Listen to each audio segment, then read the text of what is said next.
يا ابنتي، كم مرة سأقول لك؟ هيا قومي إلى ذلك اللبن وانذقيه بالماء، حتى إذا جاء الصباح خرجت به لمن يبتاعه منا. يا أماه يا أبا الله، وإن أمير المؤمنين قد أمر مناديه فنادى: لا يشاب اللبن بالماء. أنت لست بموضع يراك فيه عمر ولا منادي عمر. هيا قومي افعلي ما أمرتك به وعلى عجل. والله ما كنت لأطيعه في الملأ وأعصيه في الخلا، وقليل في طاعة خير من كثير في معصية. وإن غفلت عنا عين عمر فإن رب عمر الذي لا تأخذه سنة ولا نوم مطلع علينا.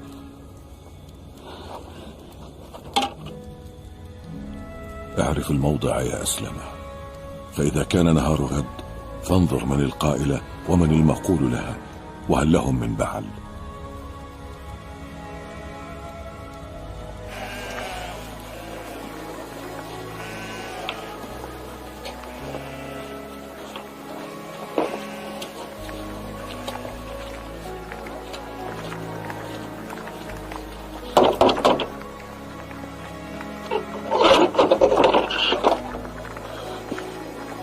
أمير المؤمنين، هل تأذنين لنا؟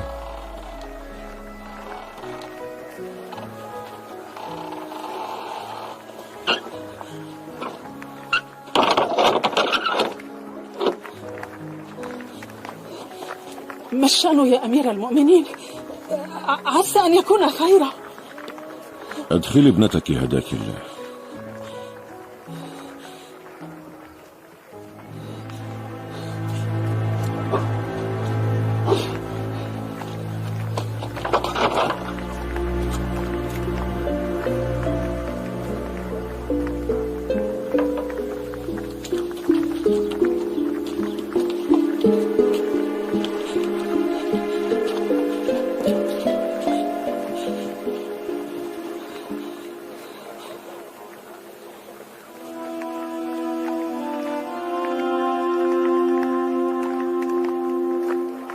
عسست الليلة المنصرمة فأصابني رهق، فاتكأت إلى جداركم فأسمعني الله تحاوركما في ذلك اللبن.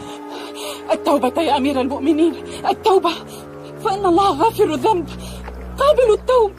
نعم، وشديد العقاب، فاتق الله ولا تعود إلى مثلها. أفعل يا أمير المؤمنين، أفعل.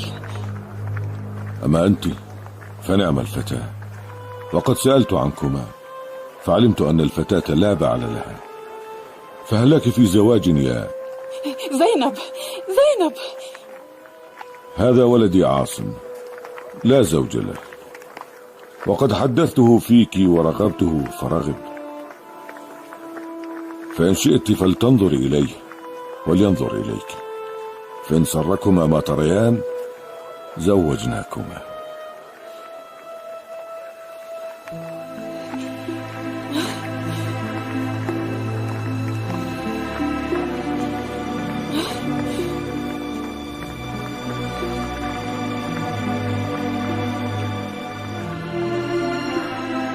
حتى تنظر إليه.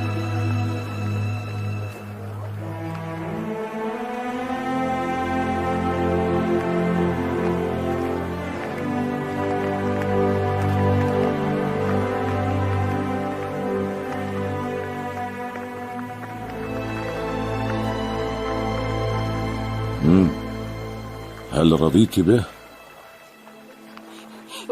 وكيف لا ترضى بولد أمير المؤمنين وأنت وليها ووليه؟ انظر، السكوت رضا.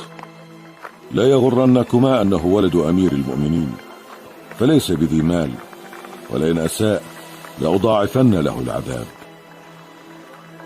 وعسى الله أن يجمع بينكما بخير وأن يرزقكما ذرية صالحة.